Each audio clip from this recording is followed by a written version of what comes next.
Hello and welcome back to Kaiserreich. I'm just in the middle of drawing up some battle plans here. Setting up some troops up against the border of the, what is it called again? Union of Socialist American States. Because I think this is an inevitability. The war with the Americans, I mean. So I'm setting up troops at the ready on the eastern side here. I'm not so much worried about potentially losing the western parts of Canada, mostly because the industry there, I believe, is lackluster compared to the eastern parts, and I believe the if we can hold the east, we can keep shipping troops in, because our troops are going to be coming from the east anyways, across the Atlantic. So if we can hold the east, we can ship in troops continually and deal with the Americans. That's why I'm not actually garrisoning any troops on the western border, or the sort of western coast here. Because then, you know, you split your army very thinly. Because we need troops on the Soviet border, and we need troops on the Iberian border now soon. And I think it's time, because we are at peace now, like absolute peace. No, we're not. Of course, I forget. So it's time to deal with these guys first, and then it is time to deal with the Iberians and the Soviets before we deal with America, I think. They are a problem that will keep getting stronger and stronger as they go. It might be a good idea to deal with them premature, or like to basically deal with them before anything bad can happen, like before they can become too strong. Yeah, in fact, if you look at the relative like disparity in terms of forces, the Americans are weaker in terms of armies and stuff than the Iberians. So, and much weaker than the Russians. So, it might be a good idea to actually deal with the Americans first. I hadn't considered that really. Either way, that's for the future. For now, we have some Australians to deal with.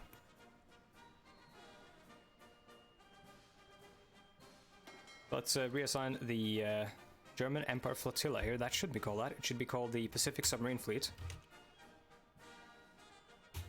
And we have called this one the Atlantic Convoy Interdiction. We should just call this the Atlantic Convoy Fleet. Or Atlantic Submarine Fleet, I mean. Because we only have submarines assigned to it. And then, their the Admiral Karl Dönitz is trained for submarine warfare. I'm going to assign these guys to raid over here now. Remove this order, remove anything else they have. Assign them in the Far Eastern Indian Ocean. And then assign them in... Might just assign them in the Tasman Sea, though... I'm going to assign them here as well. And I'm going to send the Atlantic Submarine Fleet to the east as well. It's not actually being used in the west anymore, so we may as well just send it over.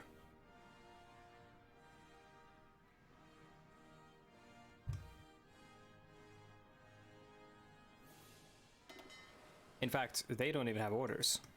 I don't think. I think they did. And those got removed when I sent them to Singapore.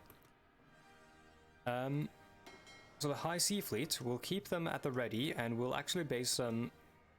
So we'll base them in the Azores as like a semi-permanent base. And then the Reserve Squadron will send them... Where are they?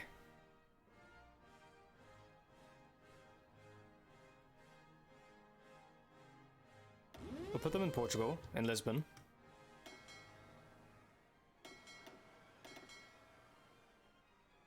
This one is moving to Naval Base in Lisbon, but I think I assigned these guys to actually join other fleets.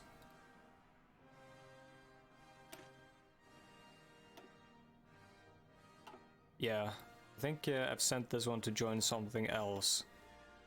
I'll send them to the reserves actually, and I'm gonna send this one to... Because I'm cutting up the reserve squadron and putting its ships into other fleets, because currently the reserve squadron isn't that useful. It's not very effective in terms of the ships we have there, so I'm just going to cannibalize the fleet and reassign the ships to other fleets so that we have the necessary sort of screening ratio and everything, which we didn't have in the reserve squadron really. And it's got some old ships and stuff that I just want to like put into like non-essential roles, with the possibility of maybe refitting them later on.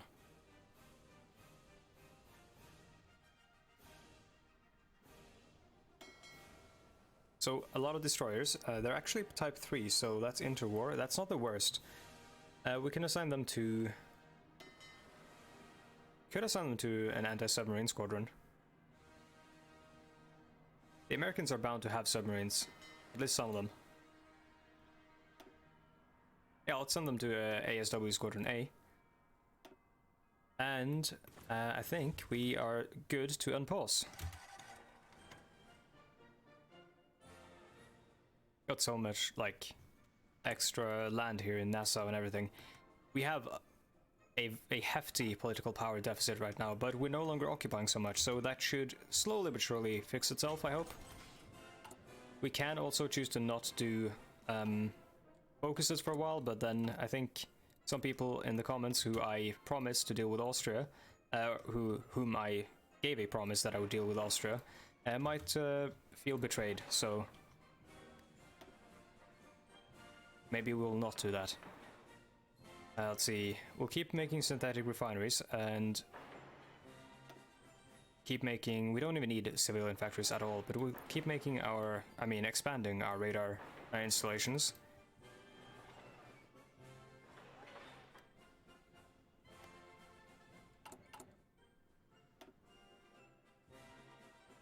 At this point, they cover pretty much everything. Like, everything of note. We've got radars now in the Caribbean, we've got radars in the Atlantic. There's some blind spots in the Atlantic. Those, I don't think they can actually be covered, even if we have the highest level of radar.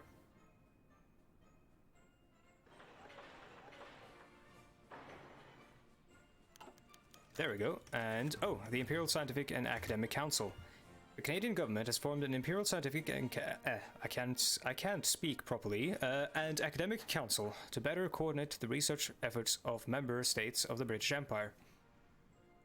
Which, Edward, I've got bad news for you, buddy. Canada has generously offered to fund the main operations of the Council, so our government would only need to fund the efforts of our own scientists and academics in order to participate and share in the technological benefits. So this smells of a bug. Oh, no longer is Edward in charge here. It's Campbell Blackwood. I'm guessing that means that they are democratic now.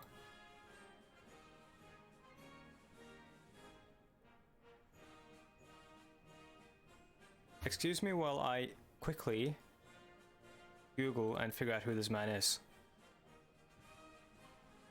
No, he's not an English rapper. He doesn't seem like the type. I can't find him.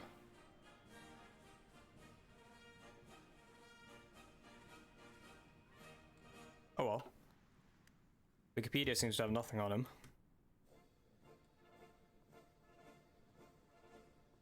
My god, our manpower. We may as well just, like, step things up significantly here.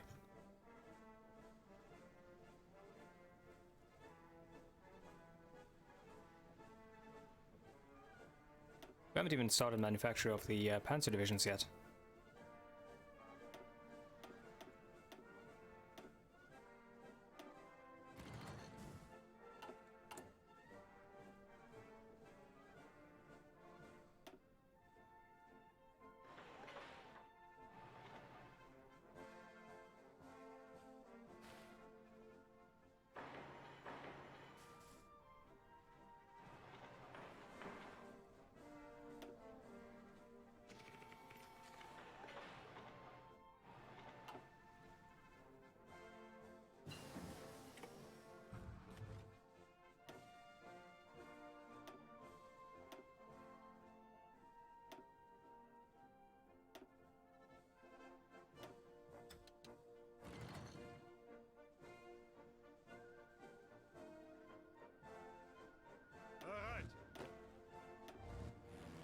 see, we've got a lot of idle planes here right now. This one is based in... It's not based here, I think it's based over here, yeah.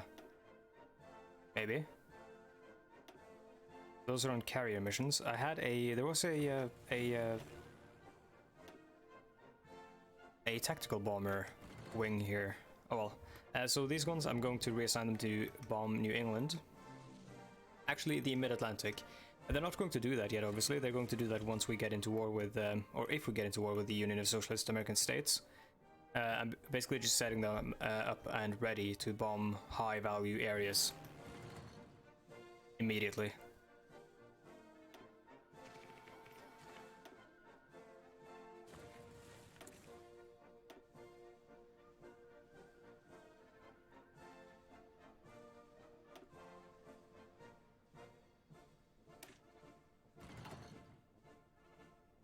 So I'll look at the rest of the stuff we can level up here, or choose for tech, research and stuff. Let's not make the decision before we've... Oh, okay, never mind. We've seen what we want. We want... actually, no, we want... so streamlined or flexible line. So flexible line gives us production efficiency retention, so that means that if we reprioritize our line, or like sort of swap out the end goal of the production line, it's going to retain more of the production efficiency. However, streamlined gives us a higher cap and faster growth. Or sorry, gives us faster growth compared to the retention. So I want faster growth, I think, because we will be yeah, we'll be starting a lot of new production lines over the course of this the rest of this campaign, so we'll do growth. If we had created like a million different lines, then retention might be a good idea, but we haven't. So I do want modern heavy carrier, but I also want some advanced fast battleship, and then we'll research the next one and start creating the next line of battleships, which will be basically like accompanying ships meant to be the final screen for our carriers.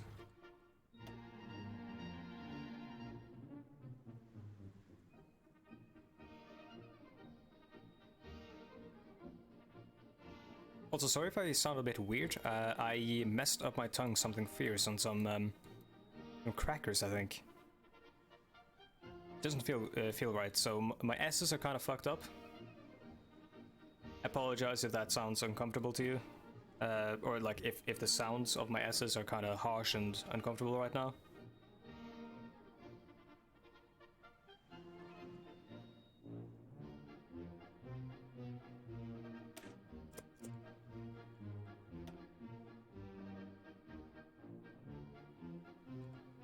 Sometimes I will make some mistakes here, like, let's see, currently, actually, I might not have made a mistake after all. So, the focus I just picked is only 35 days, and, no, yeah, I definitely made a mistake. So, I should have taken that focus earlier, the U-boat warfare one, because it gives us two times U-boat model 100% bonuses to research, and there's only one model left. So if I had taken that earlier, this one would have finished faster. There will probably be a ton of little inefficiencies like that. I'm not like plotting out my research and stuff that well, so apologies if sometimes I make little boo-boos like that. It'll happen.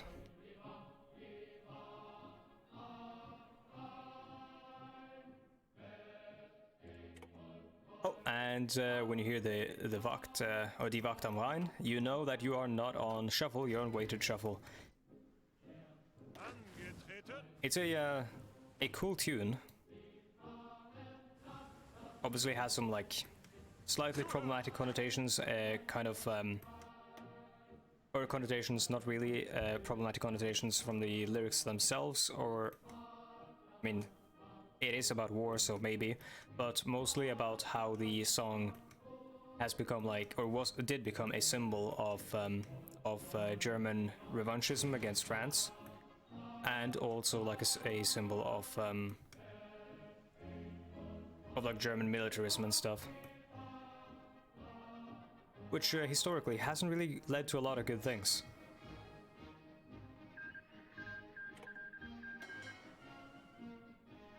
So the fast carrier fleet will be rebasing. I think I'll base them. I mean, I might as well dispatch them to Asia, because this is where all the business is happening right now.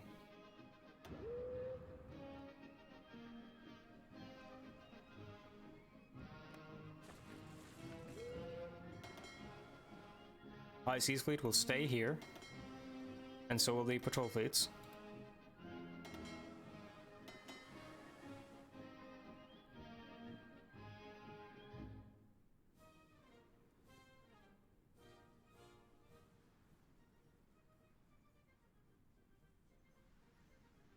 I'm going to reassign these guys to the Anti-Submarine Warfare Task Force.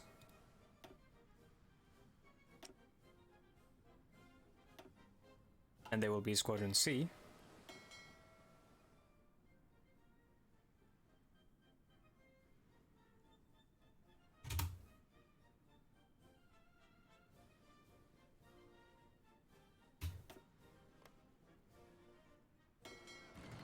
I'll also make them a different color just to make them a little bit more readable.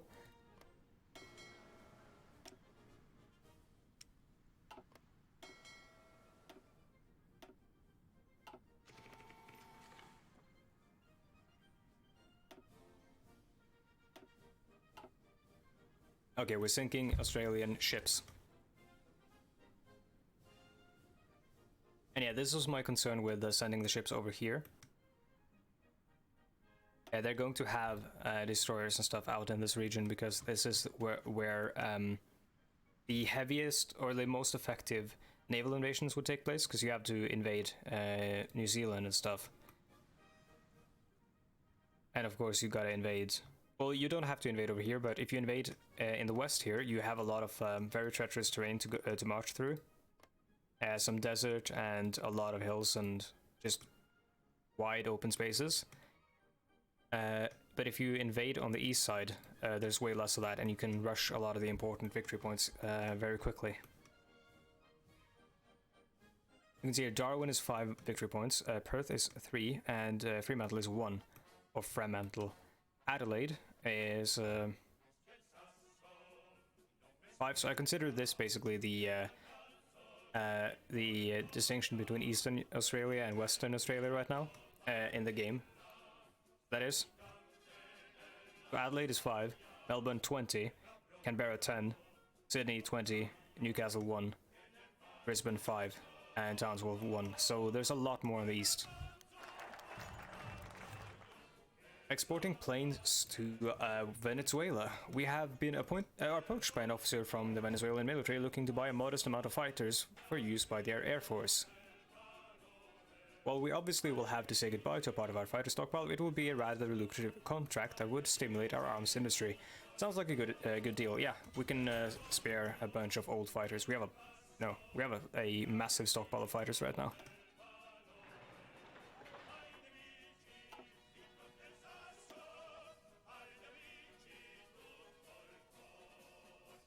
Oh, I should have done this one as well. Hold on.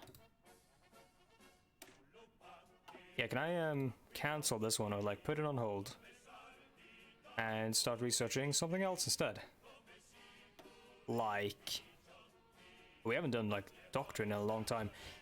So I think a problem in Man the Guns is that Navy experience is used for way too much, and also recovers very slowly. Oh, okay, so the model thing actually wasn't that much of a waste, because it actually confers bonuses to these as well. Holy hell, this one is 570 days. Even with a 100% bonus, what the fuck?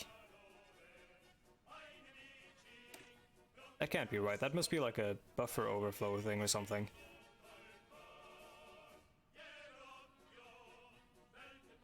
Or it might just be absurdly good, I don't really know.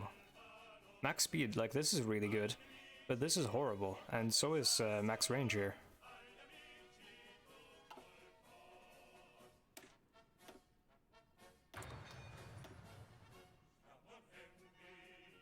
I don't quite understand that one.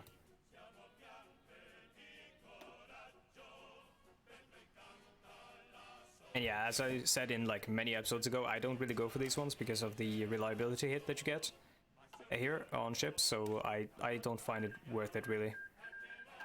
Let's double check and see if there are any more foci for nuclear research before we pick that one. I don't think so. So let's go ahead and pick the nuclear research.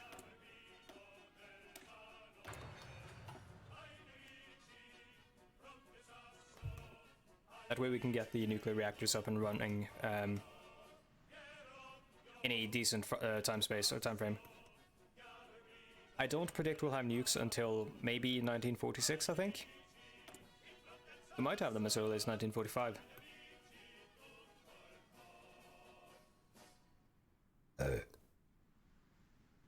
Though again, I doubt that we'll actually have any real use for them.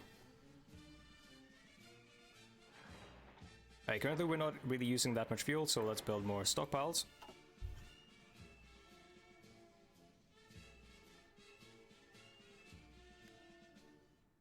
And we did have an army over here ready to go. First army, and let's see if we have any more traits we can assign to Wilhelm Ritter von Lieb, or Leb. I think it's Lieb actually. Let's send him to, I think, the closest port we have. Oh, we could do one of these ports, but then we do have to go through these territories over here. Actually, this sea zone is probably safe. Not like safe, strictly safe, but safe comparatively to something like this. Let's send him over to, where's this? Does not say on this view, and let us stage the invasion for Townsville. Solomon Islands. Okay, so we're staging the invasion from the Solomon Islands. We have 2 sea zones to cross. We're going to need to send, let's see what fleets we have available. We have a whole lot of them. A bunch of submarine fleets, of course. We're going to set them to convoy raiding. Convoy raid in the zones we're going to pass through, because I believe it does give us some intel. I'll assign them to the Tasman Sea as well. Hopefully this will be able to starve the Australians.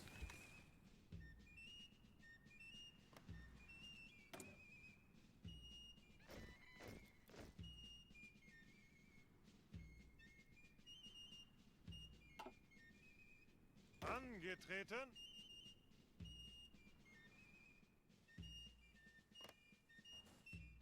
Bereit. Bereit zum Ausrücken. How many troops can we have? We can have 30 in the first army. We don't really need that many. We're going to send them to the third army. Let's double check again to see how many troops the Australians have. Roughly 17 to 59. That is a very large range.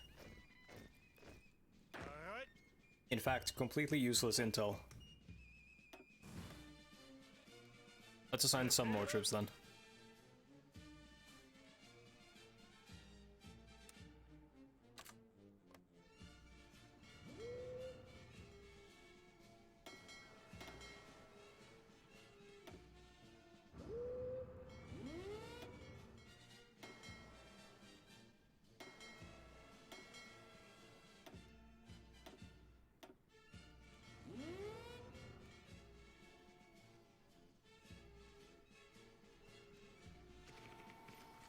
Right, so I'm assigning the Hunter Killer Squadrons to escort convoys.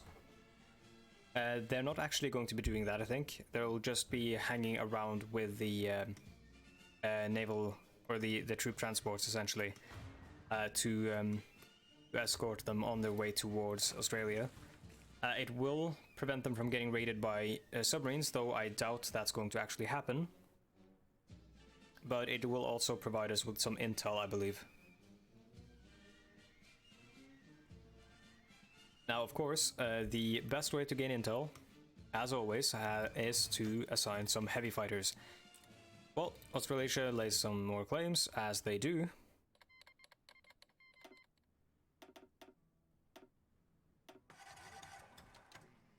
And air superiority over in the Solomon Sea. we've got the advanced torpedo tubes, so let us actually get the modern submarine hull, and let's just no, let's not. We don't need it. We really have, like, absolutely no need for it. Let's try to look for something else that we might need. These ones are so good, but you need a lot of naval experience for all of them. Or for them to be any, like, to be done in any sort of reasonable time frame, that is. In fact, to get that done, I think we're going to set up some exercises here.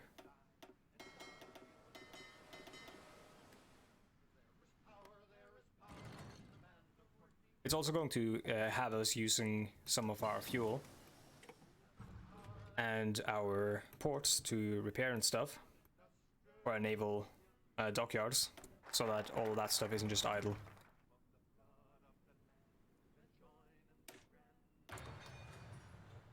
Actually, let's not do that one, because we have a lot of oil right now. We will do... Oh, I don't want to do any of these yet, because I want to have the bonus and stuff. Let's research the Tiger, because we're not going to be actually using the Tiger. We'll be using the Königstiger if we use any of them.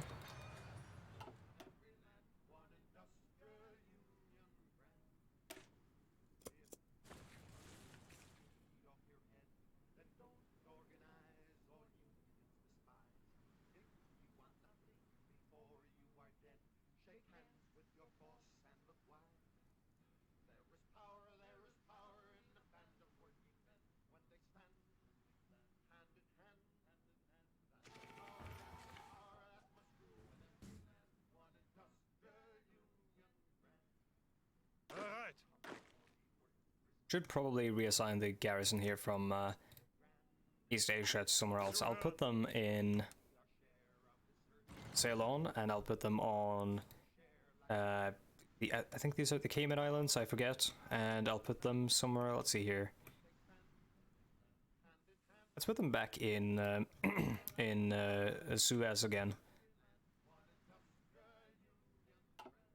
That should be good.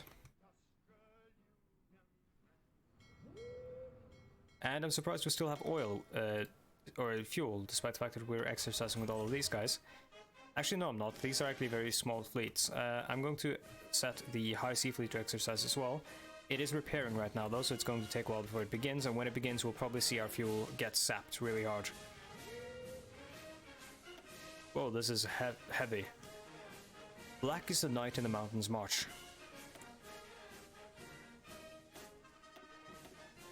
Heavy song. Wait, what did we do that gave us building slots?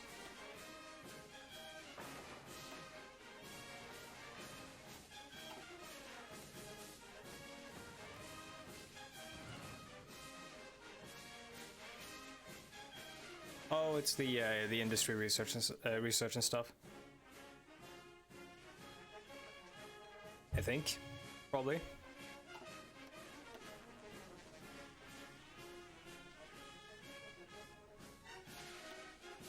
Okay, so we're losing destroyers. Oh, never mind, they are losing destroyers and stuff. Cool. So, our submarines are operating very effectively here because they are supported by larger fleets that come in whenever they are in trouble, which is good. Submarines are also, in a way, spotting for the larger fleets as well.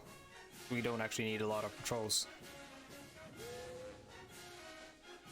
Let's look at the invasion plan. It's not going to be done or ready for quite a while, but I'm just checking to see if we have intel, and we do. That's good.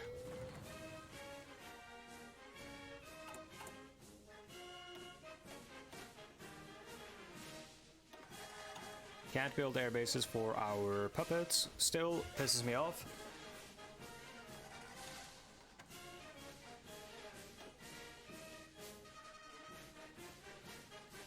Technically, when the Germans took over a bunch of countries in World War II, obviously they expanded infrastructure. Such as was the case in Norway, where, for example, they built the railway that goes from Trondheim over here, all the way north to Narvik, I believe it was. And no, wait, it doesn't go all the way to Narvik. It actually stops somewhere up here, I think, because it wasn't finished all the way up there, I think. So actually, to get to Narvik, I think you do have to actually go I might be completely wrong here, but I think you actually have to go into Sweden and then north to Narvik. But yeah, and they also built like ports and stuff, built air bases. They built they built the airbase over in around here, or actually there, exactly there, in a town called Bodø, where which was the like central Norwegian military airbase for a while until it moved down to a place called Øland recently, or it's in the process of moving.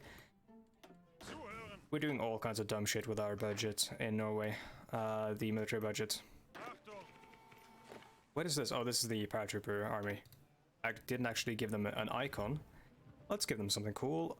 Probably a paratrooper icon. I actually don't know what the how to like pluralize the word Fallschirmjäger. Oh, Fallschirmjäger. Yeah. The paratrooper regiments of the Wehrmacht in World War II. Or I'm not quite sure if they were actually under the Wehrmacht or if they were under the Luftwaffe. Investment in Egypt. A number of companies have decided that they're going to invest in Egypt, which has begun a program to modernize the country. As such, those companies are seeing slightly better profits at this, and this has started to trickle back to Germany. Cool. I'll I'll just call them paratroopers, or call them the Paratrooper Corps right now, and we'll name them something else later on. And of course, we'll put them under the Kampfgruppe.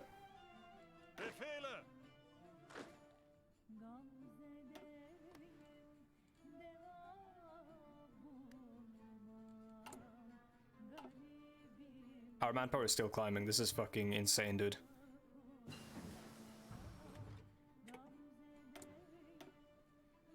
Okay, so we got the Blitzkrieg, now we're going to go Kampfgruppe. Speaking of which. And we are at the 32-minute mark, actually. Time does fly when you're having fun. Let's go over these fleet casualty numbers here.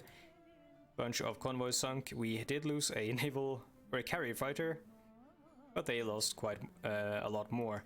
They have, okay, so they got the Royal Sovereign and the Malaya, HMAS, Her Majesty's Australian ship, yeah, something like that. I don't know. His Majesty's.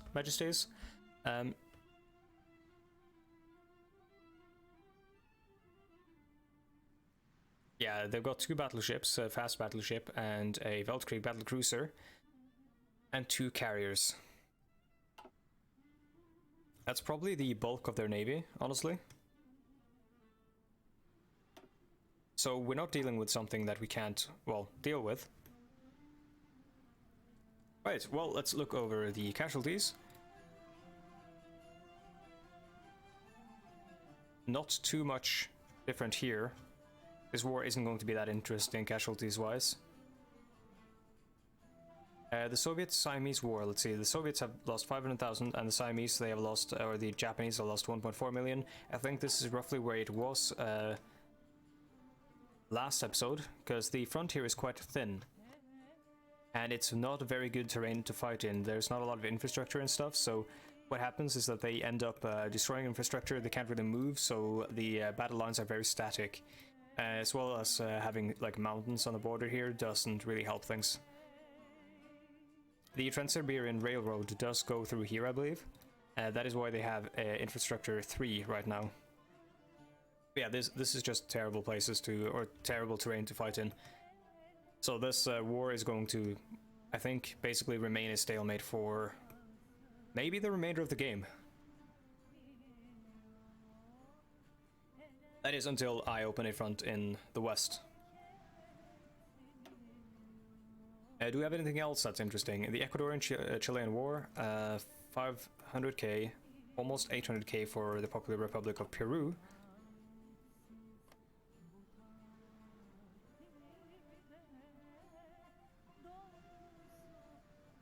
Argentine Commune, 1 million. Brazil, 800k. Oops, and Iranian Turkestan, oh my god, that's actually quite a lot here. 441k and almost 700,000, and the battle lines haven't really moved that much. that lot, that much, a lot and that much together becomes that lot. But yeah, they haven't moved all that much.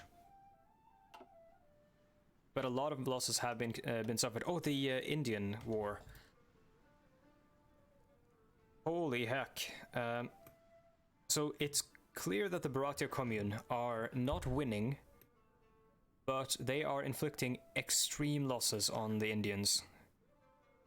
Like, they are fighting tooth and nail for every piece of India here that they're giving up. And it does not help that they are fighting over a river into Calcutta here, the capital of the Baratia Commune. Yeah. 4 million, 1 million.